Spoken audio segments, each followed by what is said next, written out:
Assalamualaikum warahmatullahi wabarakatuh. Selamat datang di channel Review Drakor.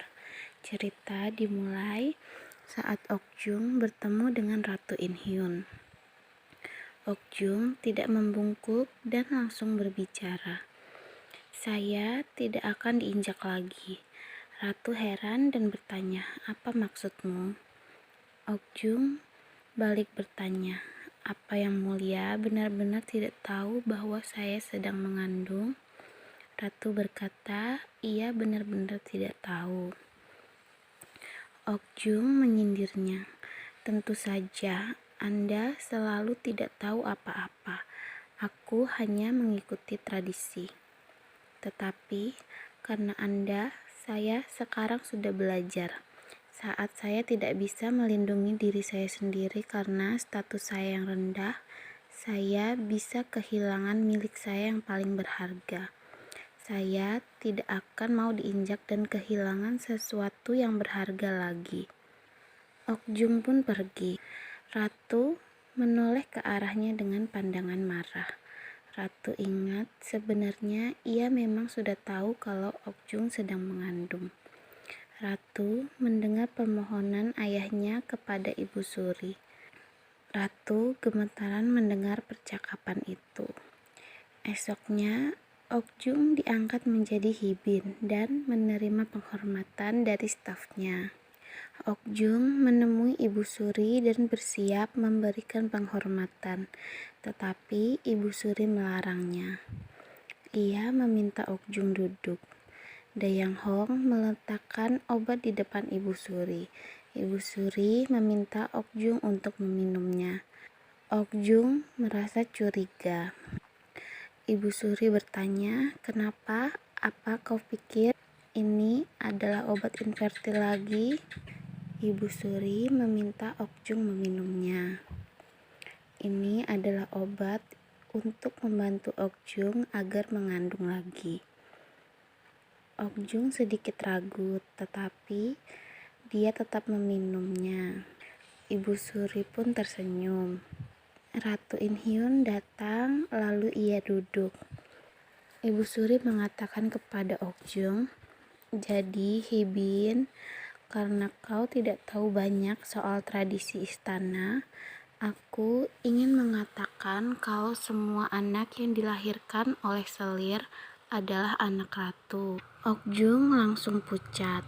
Ibu Suri tersenyum dingin. "Itu adalah tradisi keluarga kerajaan. Semua anak dari selir akan memanggil ratu dengan sebutan ibu." Okjung berusaha berdebat. Ibu Suri ingin Okjung berjanji kalau semua anak yang ia lahirkan akan menjadi anak ratu. Ibu Suri membuka laci dan mengeluarkan pisau kecil. Ia mengancam akan mengiris tangannya kalau Okjung tidak akan berjanji. Ratu Inhyun dan Okjung benar-benar syok. Ibu Suri semakin keras menekan pisau ke pergelangan tangannya. Okjung tidak tahan lagi. Dia pun berjanji akan memberikan anak yang ia lahirkan untuk dibesarkan oleh ratu. Ibu Suri tersenyum. Okjung pun keluar dengan terhuyung, tetapi ia tidak segera pergi.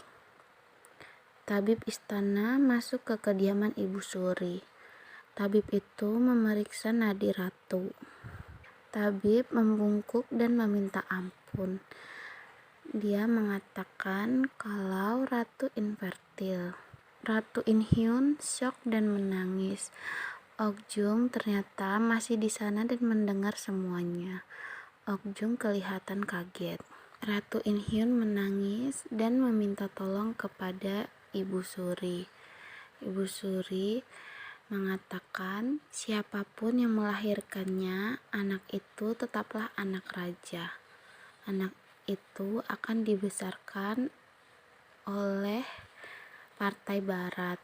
Ratu, jadi maksudnya, Ibu Suri berkata, mereka harus meminjam rahim Hibin.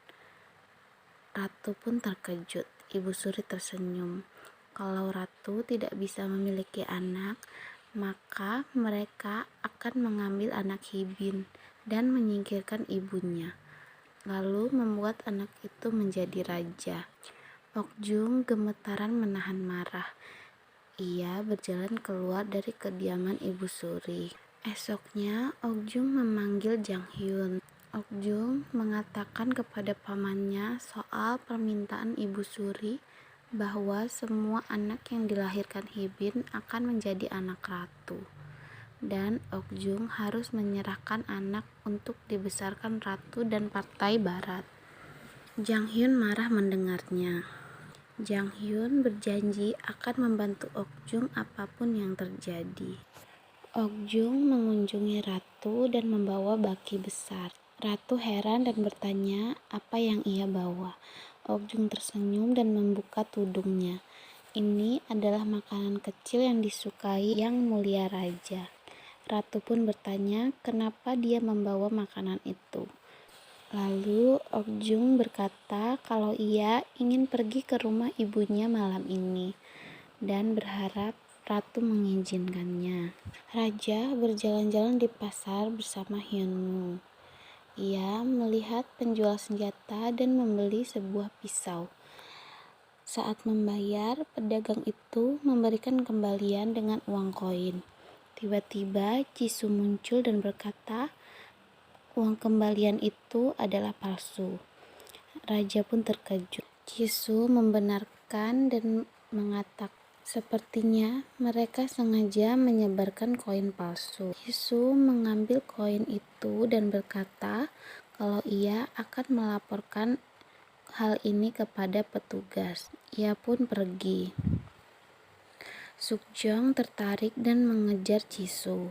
Ia menghadangnya dan bertanya, dari mana dia tahu kalau koin itu palsu? Jisoo tersenyum dan menjelaskan bahwa koin ini kualitasnya jelek dan bentuknya berbeda. Jumlahnya juga banyak, jadi ia curiga kalau ini adalah koin palsu. Jisoo bercerita kalau ia ingin membuka bisnis besar di sini. Dia ingin situasinya stabil. Ia pun pergi. Sukjong menahannya dan ingin ikut dalam bisnis Jisoo. Jisoo curiga dan langsung menghunus pedangnya ke arah raja. Siapa kau? Apa kau mata-mata? Kenapa kau ingin tahu tentang diriku? Hyunmu datang dan mengarahkan pedang ke leher Jisoo. Tarik pedangmu kecuali kau ingin dibawa dengan tuduhan pemberontakan. Jisoo pun bingung. Pemberontakan? Hyunmu membentaknya, tarik pedangmu dan berlutut. Beliau adalah raja. Jisoo kaget dan menatap raja. Raja menyingkirkan pedangnya, berjalan pergi. Dayangju meminta dayang istana untuk menyiapkan makanan kesukaan raja. Dayangju dan dayang itu pergi. Lalu ada dayang lain yang menyelinap dan menaburkan racun ke makanan itu. Dayang pertama kembali dan meneruskan memasak tanpa curiga. Malamnya, Okjung berdandan dan bersiap untuk pergi. Okjung meninggalkan istana dengan tandu. Tangannya gemetaran, lalu ia membuka jendela dan membatalkan kepergiannya. Okjung meminta mereka kembali ke istana. Beberapa saat kemudian, ratu pergi ke kamar raja sambil membawa baki berisi makanan kecil. Ratu masuk ke kamar raja dan terkejut karena di dalam sudah ada Okjung. Okjung tersenyum dan membungkuk.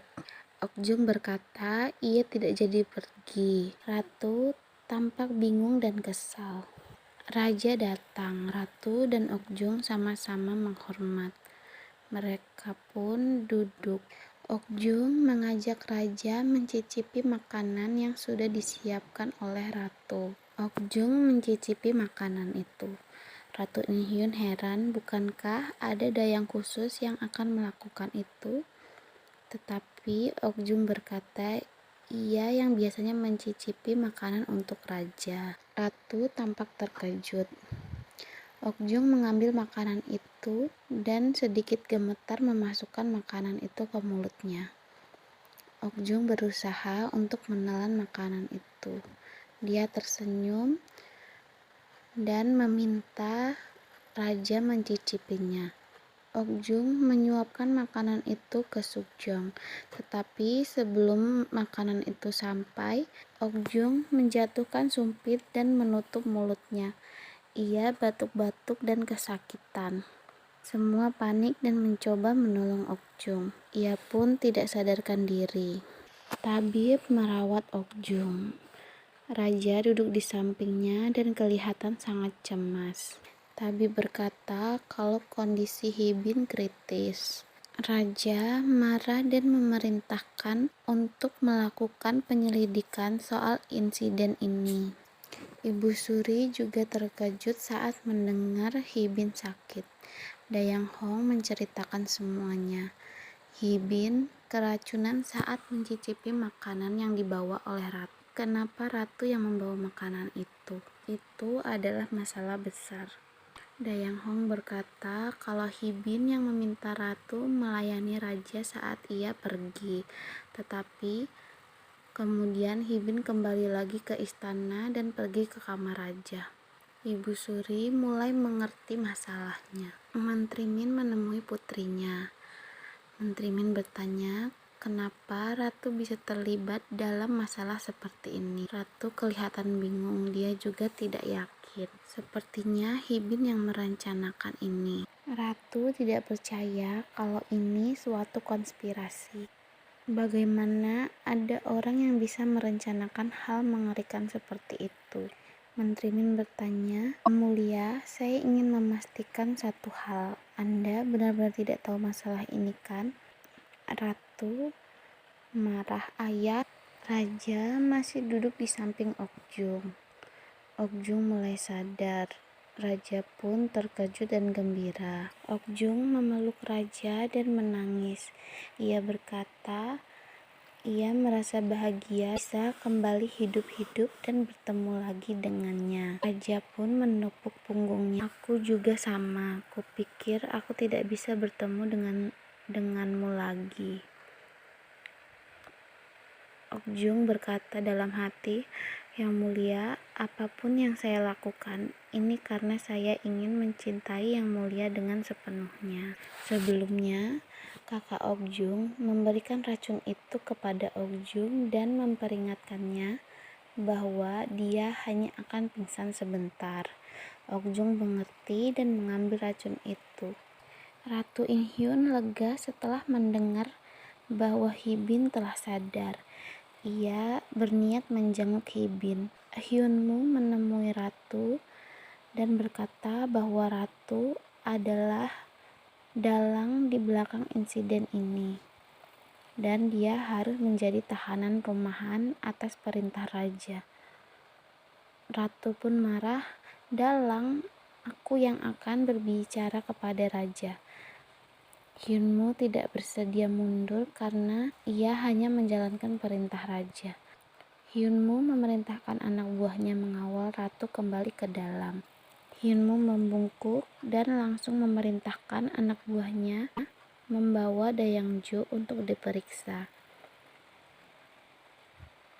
Ratu Inhyun hanya bisa menangis menahan kegusarannya. Okjung berjalan ke kediaman Ratu.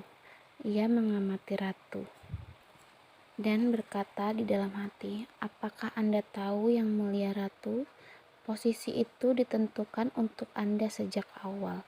Tapi saya harus mempertaruhkan nyawa hanya untuk mencintai Yang Mulia Raja. Ratu dan saya sepertinya tidak akan bisa berada di bawah satu atap. Saya sudah pergi sejauh ini, jadi saya tidak bisa kembali lagi ke bawah. Saya akan mencoba sampai akhir dimanapun garis akhirnya. Saya akan pergi ke sana.